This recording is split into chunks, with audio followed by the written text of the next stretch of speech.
Welcome to Tales from the Trenches Tuesdays. Today, it is my honor to have Jennifer Johnstone with us.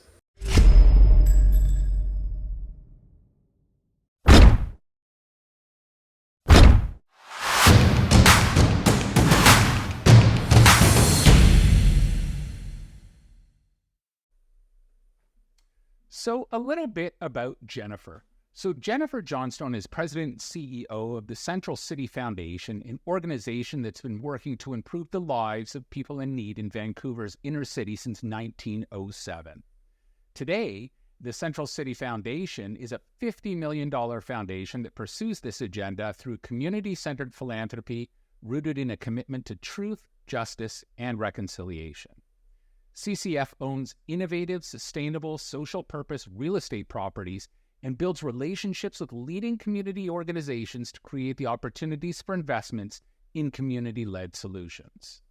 Jennifer's background is in nonprofit management and community resource development. Over the past 30-plus years, she's held key leadership positions with organizations including Van City Community Foundation, Battered Women's Support Services, Vancouver's Status of Women, and Ballet British Columbia. An in-demand speaker and teacher of nonprofit management and innovation, philanthropy and fundraising ethics, social purpose real estate, and inner-city issues, Jennifer is also a leader in the community for her continued mentorship of women and youth. Jennifer has long served as a board member with several local organizations and is currently the chair of the Board of AFP Canada. So welcome, Jennifer. Thanks so much. That's quite the impressive status. You must have started fundraising when you were, 5 years old and went on from there. I'll appreciate that today. Yeah. So let's just kind of start with a little bit about that. So, you've been in the fundraising world for quite some time as a professional as well as a volunteer. So in your 30-plus years, you've probably been on many different ask visits with many different outcomes. For sure. So looking back on it, what was your best solicitation visit you were on, and why was it the best? Yeah. So I've been thinking about this for a little bit. I'm not really a best and worst person, so I always have to qualify.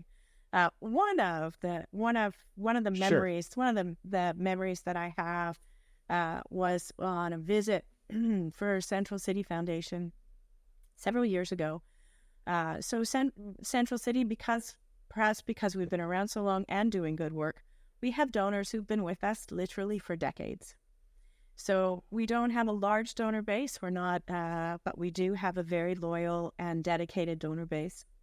And they have been on a journey with us of change that has gone on and has accelerated in the last couple of decades in order to address both emerging needs in our community and our deepened understanding of the systemic inequities and inequalities that underlie the community, the inner city community that we work within.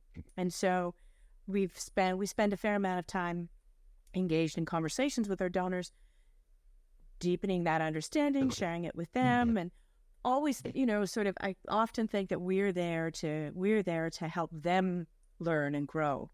And it's always a wonderful visit when it's an opportunity for me to learn from them. And so in visiting with a donor, an elderly donor that lives on the North Shore of Vancouver, it was some years ago when we were just beginning to talk to our donors about our commitment to what we call truth, justice, and reconciliation at Central City Foundation, and beginning our understanding of both the origins of our wealth as a foundation, being value that has been generated on these lands.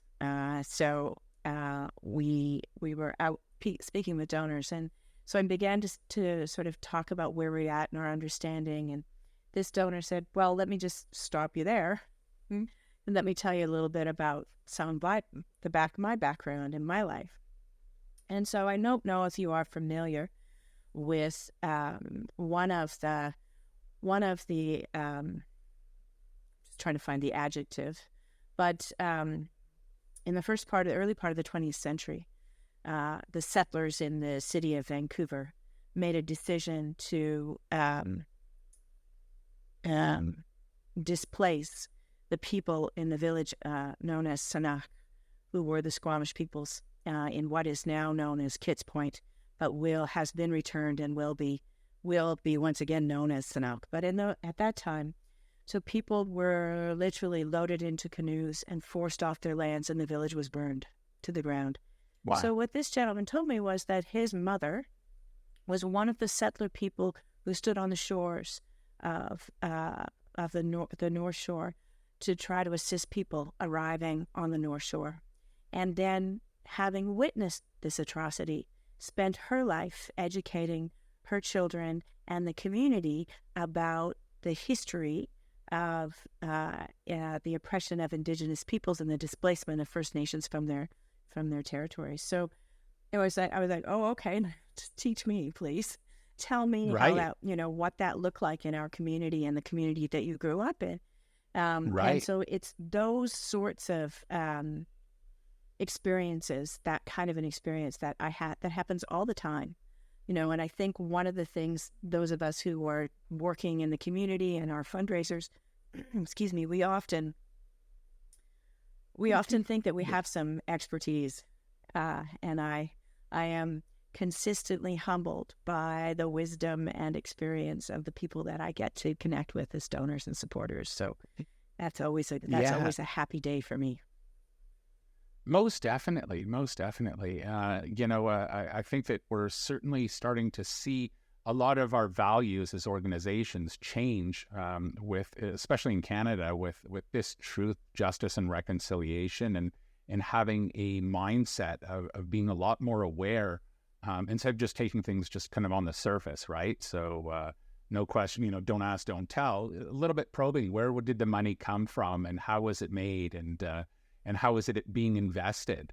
So I also worked at a community foundation for quite some time, and part of it has to do with some ethical fundraising with the investments, right? So there's tons of places that as a foundation you can put your assets in, but you want to walk the walk as well as talk the talk. For sure.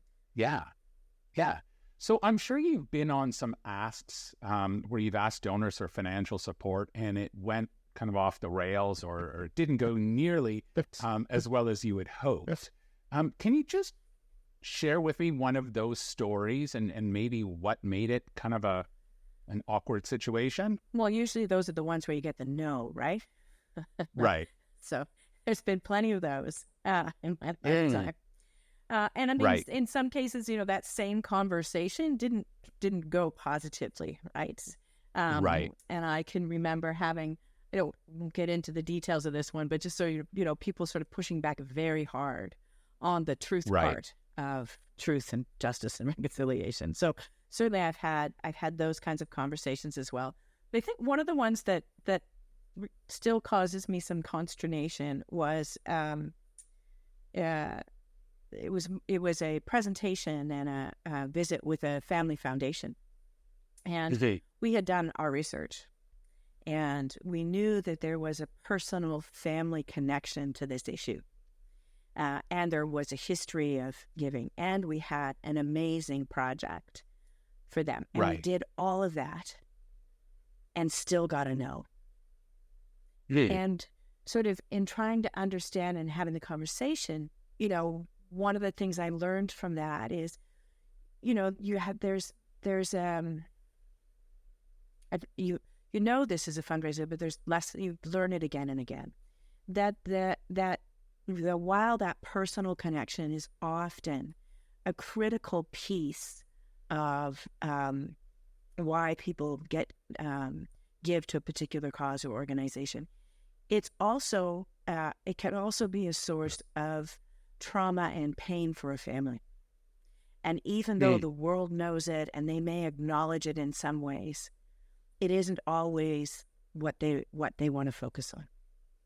And so being really thoughtful about, and accepting in that moment that, well, of course, that's where, that makes perfect sense. Our time, what doesn't work with our timing, but, we're not here to cause more trauma to your family, right? Not to reinforce that or to cause embarrassment or anything. So it was a good lesson no matter how much research you do and you think and you put together a great proposal and you've got a project that will change lives and save lives, doesn't mean that folks will see things your way. Right. And did that donor ever come around to investing with you guys? Not with us, but I've recently seen them investing in a different solution to the same problem.